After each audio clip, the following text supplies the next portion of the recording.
राधे राधे, जय श्री कृष्णा। पूजा भक्ति चैनल में आप लोगों का स्वागत है। श्री शिवाय नमस्तुभ्यम। हर हर महादेव। जय शिव शंकर। देवठान एकादशी कार्तिक शुक्ल पक्ष की एकादशी देवठान एकादशी के रूप में मनाई जाती है। कहा जाता है कि भगवान विष्णु आषाढ़ शुक्ल एकादशी को 4 माह के लिए क्षीर सागर में शयन करते हैं। 4 माह उपरांत कार्तिक मास की शुक्ल एकादशी को जागते हैं। विष्णु के शयन काल के 4 मासों में विवाहित मांगलिक कार्य नहीं किए जाते हैं। विष्णु जी के जागने के बाद ही सभी विवाह और आदि मांगलिक कार्य शुरुआत की जाती है। देवठान एकादशी में भगवान विष्णु को जगाकर उनका सारो कारोबार उन्हीं को सौंप दिया जाता है। शंकर भगवान विष्णु को जगाते हैं। और कार्तिक मास में तुलसी विवाह भी किया जाता है। एकादशी वाले दिन तुलसी का विवाह किया जाता है। तुलसी का विवाह बड़ी धूमधाम से करना चाहिए। जय कार्तिक मास की शुक्ल पक्ष की एकादशी को कार्तिक स्नान करके स्वच्छ वस्त्र पहनकर विष्णु भगवान का अभिषेक कर तुलसी जी की शादी शालिग्राम से करनी चाहिए। विष्णु ही भगवान ने अपना दूसरा अवतार रूप रखकर शालिग्राम का रूप रखा था। शालिग्राम से ही विष्णु भगवान जो है वो शालिग्राम ही हैं। उनसे ही तुलसी जी की शादी की जाती है। घर में तुलसी जी हों तो विवाह कर दें और ब्राह्मणों से पूछकर चीज़ें मंगवा लें। जैसे आपको तुलसी का विवाह करने में 16 श्रृंगार चढ़ाना चाहिए, जैसे कि चुनरी, चूड़ी, बिछिया, माहवर, कलावा, ये सारी चीज़ें 16 श्रृंगार में लिपस्टिक, बिंदी, ये सारी मेहंदी, ये सारी चीज़ आपको चढ़ाकर तुलसी जी को थोड़ी थोड़ी लगाकर उन्हें समर्पित करनी चाहिए। और तुलसी जी को दक्षिणा जरूर चढ़ाएं। बिना दक्षिणा के पूजा अधूरी मानी जाती है।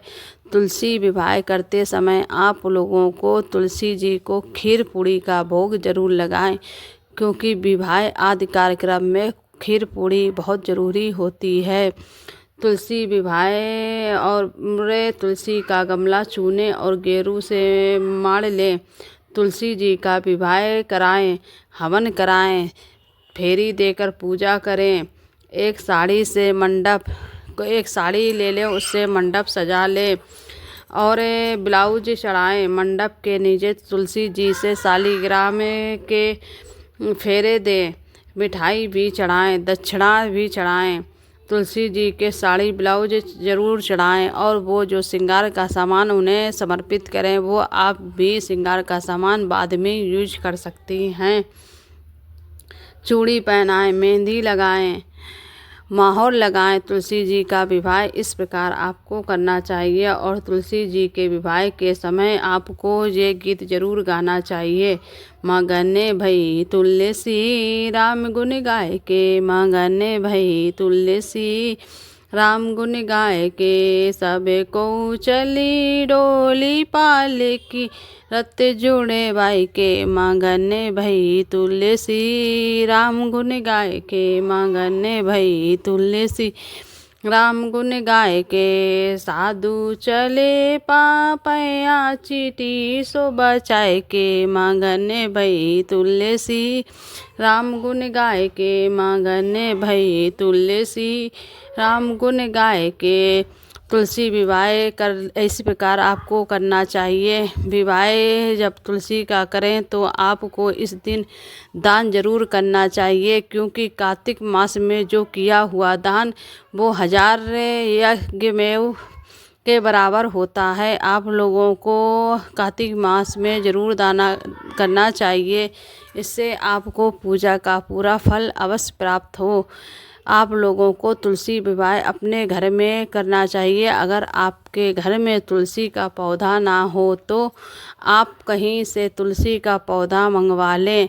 अगर वो भी तुलसी का पौधा आपके यहाँ ना हो तो कहीं पर आप बगीचे में या कहीं पर जाकर आप उनका श्रृंगार लेकर और पूजा का सामान सारा लेकर आप वहाँ पर भी पूजा कर सकती हैं। इस पूजा में आप शामिल हो सकती हैं और अपना श्रृंगार तुलसी जी को समर्पित कर सकती हैं।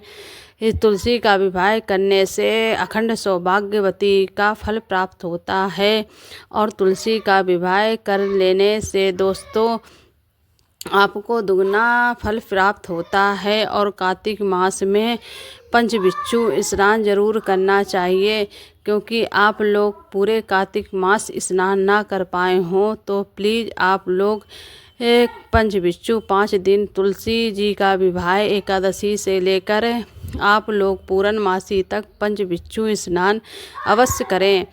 और आप लोगों को तुलसी का विवाह करना चाहिए और शालिग्राम के साथ उनके फेरे करवाने चाहिए।